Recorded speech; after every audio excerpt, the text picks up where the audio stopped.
Hürmetli vatandaş, bugünkü leksiyalarımızı başlayıyoruz.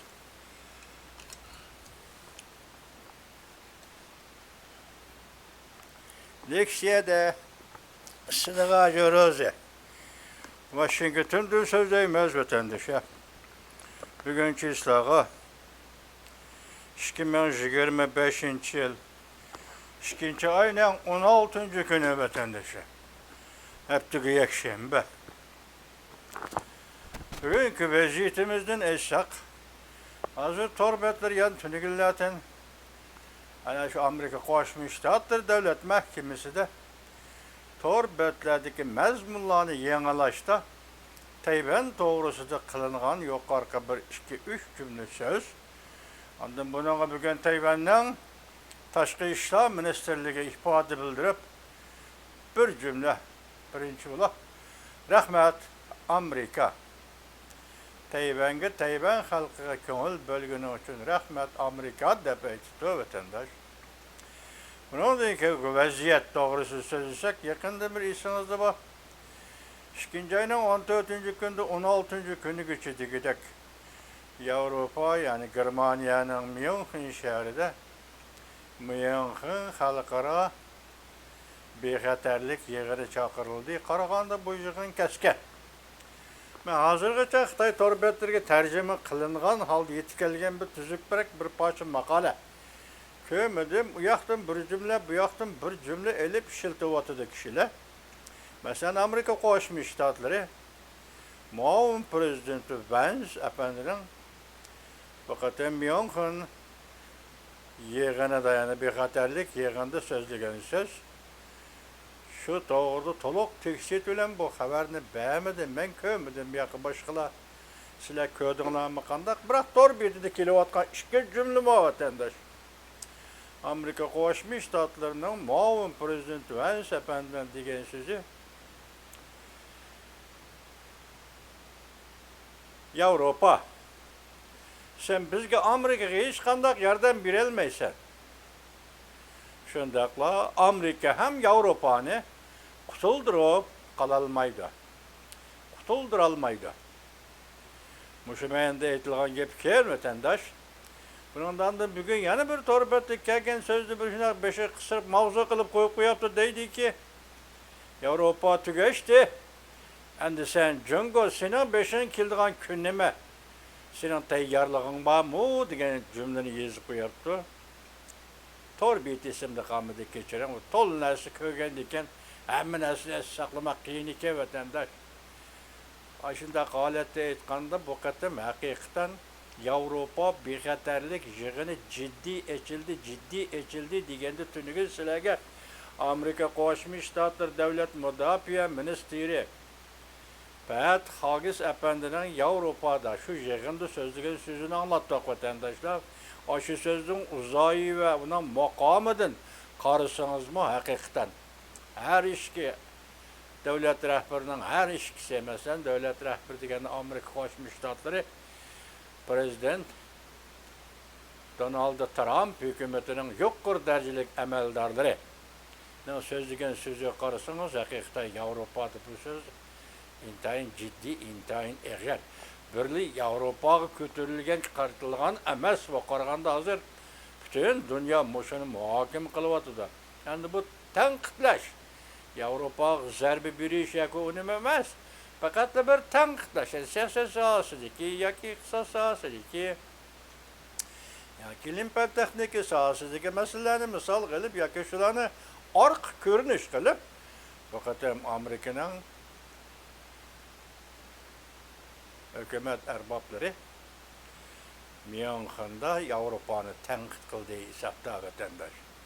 Endilikdeki o vaziyet ahırlaştıysanız, bugün yetip gelgen bir haberde, neme haber bu deyseniz, hazır Amerika Qo'shma Shtatlari, Amerika Qo'shma Shtatlari bilan Rossiya, Saudiya Arabistonda suhbat qurdi. Zelenskiyning xabari bormi? Mavzulu haber 2. ayın 16. gün Venvi torbeti ilan kılındı. Haber mındak başlandı. Mesela bunu desek 14-15. günü aşı München yığında sözünü atkan sözle katardı. Endi yaqında hozir Amerika Qo'shma Shtatlarining amaldorlari, ondan Rossiya Federatsiyasining amaldorlari Saudiya Arabistonda dastlabki uchrashishni o'tkazadi deydi. Dastlabki uchrashish. Shu uchrashishda bular so'zlashib bo'lgandan keyin ondan Prezident Donald Tramp bilan Rossiya prezidenti Vladimir Putinning uchrashishi va suhbatiga yo'l tayyorlaydi degandek. Hozirgi hisob biz turgan sizlarga deydik, prezident Amerika Qo'shma Shtatlari Donald Tramp nima dedi desangiz, Rossiya qatnashadi, Ukraina qatnashadi. Shundaqla Amerika albatta qatnashadi. O'zini Amerika albatta qatnashadi. Anandaki yana boshqalar qatnashadi. Bugungi mushu xabardimi? Yevropa mı qatnashishga, balki Amerika amaldorlari bilan bu to'g'rida muhokama elib berib, bu suhbatga Yevropa mı qatnashishi mumkin debdi. Endi Zelenskiy chaqirildi, Zelenskiy qatnashdi debdi. Biroq Zelenskiy degan so'zni men bunda futurish topshirib olmadim deb suhbatda boshlanmagan. Yoki boshlangan oraliqda bu chaqiriqni Zelenskiy yetib berishi mumkin. Lekin bu yerda bir gap hozir suhbat boshlanishdan avval suhbatga qarta aytganda, suhbatda qaraladigan masalalar nima? Ukraina tarafining maydoni nima? Rossiya Federatsiyasining maydoni nima? Qaysi shartlar o'tirib qo'yildi? Bu to'g'rida gap yo'q. Bu to'g'rida gap yo'q. Avval suhbatning boshlanishi shundoq deb boshlanishi balki yo'l echish. Asosligi Prezident Donald Tramp bilan Prezident Vladimir Putinning ko'rishishi va suhbatlashishiga yo'l echish. Nam dastlabki bosqichi bo'lishi kerak bu Saudiya Arabistonda. Endi Saudiya Arabiston tashqi ishlar ministrligining ifodasida biz qarshilamiz ki davlat Amerika Qo'shma Shtatlari Prezidenti Donald Tramp bilan Rossiya Federatsiyasi prezidenti Vladimir Putinning Saudiya Arabistonda suhbat o'tkazishini qarshi olamiz. Qo'llaymiz degan ma'noda bayonot e'lon qildi. Shundan keyin mushu oraliqda telefon orqali suhbatlashib degidek Rossiya Federatsiyasi tashqi ishlar ministrligi Lavrov bilan Amerika Qo'shma Shtatlarining davlat ishlar kotibi Marko Rubio telefon orqali so'zlashdi. Bu so'zlashgan so'zlarda jahonning ishlari masalan bo'libmi? Amerika bilan Rossiya o'rtasida hozirgacha yig'ilib qolgan, cho'g'ilib qolgan masalalar. Mushu masala dunyodagi cho'ng ishlar, masalan Hamas bilan Isroilning ishidek yana boshqa ishlar. Siz biz Amerika degan gap, biz Amerika Rossiya diqqat qiladigan ishlar. Bu ishlar to'g'risida fikr almashtirdi telefonda deyildi vatandosh. Telefonda so'zlashib, Lavrov bilan Marko Rubio davlat ishlar kotibi Amerikaning. Ularni yig'inga tayyorlik qildi hisobda. Andan keyin Jungoning vaziyati to'g'risida nima deyildi desangiz, buning to'g'risida Jungoning vaziyati to'g'risida Xi Jinping Jungo iqtisodining jon tomirini bo'g'ib tashladi deydi. Andan qo'shimcha buningga Amerika bilan Tayvan diplomatik munosabat o'rnatish tartibini qo'zg'atdi deydi. Bu so'zlarga sizlarga tonish Shaolin moliyasi 2 ayning 16-kuni YouTube ekan. Anda tushugidek bir ish deydi. Masalan, podshoh Xi Jinpingning beshiga hozir ofat yetib kelyapti. Bu xabarmi 2 ayning 16-kuni Vanvetor betida e'lon qilindi. Bu ofat deganda hozir chet el kapitali chekinib bo'ldi. Ishsizlik avj oldi. Hatta qurolli harakatlar bir rayonda ba'zida qurolga ega bo'lgan jungoliklar soqchiga o'q chiqargan gaplar bor.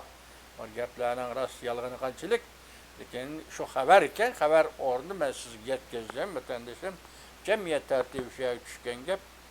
Hozir endi bu iqtisodni tugashdi desa, tugashdi deb kelyapmiz. Hozir yana tugashning qanday shakli bo'ladi va qanday oqibati bo'ldi, mundaq degan gap o'tirg'imi kamidi. Biroq hozir yana shu takrorlayotgan so'z bilan aytganda, dastlabda eng oxirgi Vanku deydigan öy imarat ticareti şirketimi ahire kol götürüp boldu men puterep turalmaydigan boldum dep o septin çıktı vatandaş. Öy imaret ticaret uzul kesil tügeçti. Endazı Xi Jinping'in siyasi hakimiyeti xereska, tehditke, intayin zor bir opetke düçar bulup duruvatıdı bu yetip geldiği değil.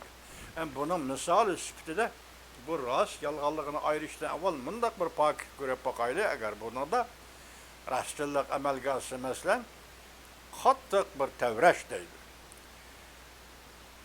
Yani 3 nefer daimi hayat elip gitildi. Asabiyleşti. Asıl mavzu Xi Jinping elip ketken tizimlik, Deng Xiaoping, Jia Qinglin, Wu Guanzhong. Bula den mesele çıktı. Xi Jinping'in adamları bulanı elip gitti. Beijing çayxanası. Bunun içinde Jia Qinglin degen o buranki sabık siyasi büronun azası. Bu Fujian ülkesi de Reis Xi Jinping'e köp yaxşı işlerini kılıp bege yani Reis Xi Jinping'in merkezi hükümetke rehber bulup çıkışında rol oynayan sabık siyasi büronun azası.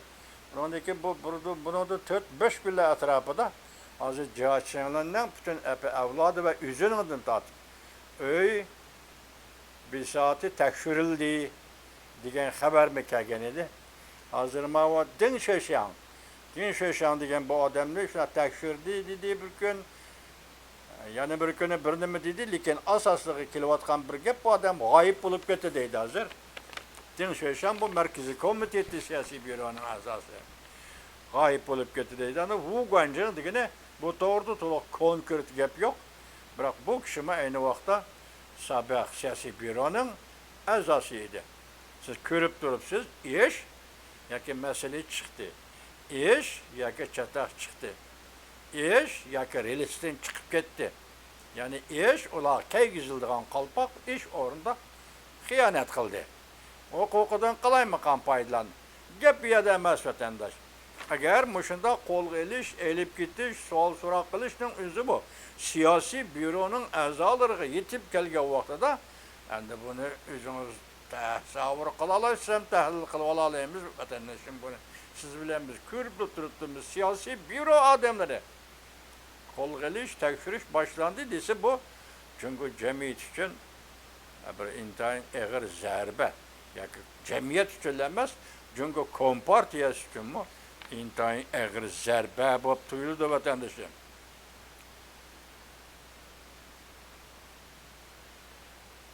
Enadaki şıta. O zor şıta ölürse bizimizden emez. Geçirin bu Cungo demokratlarınınki şu Torbütü'de mesela YouTube'da uzun bir işlep kilovatkan adam şıta diyen. Şunun anlatışı bir vasıta anlatış.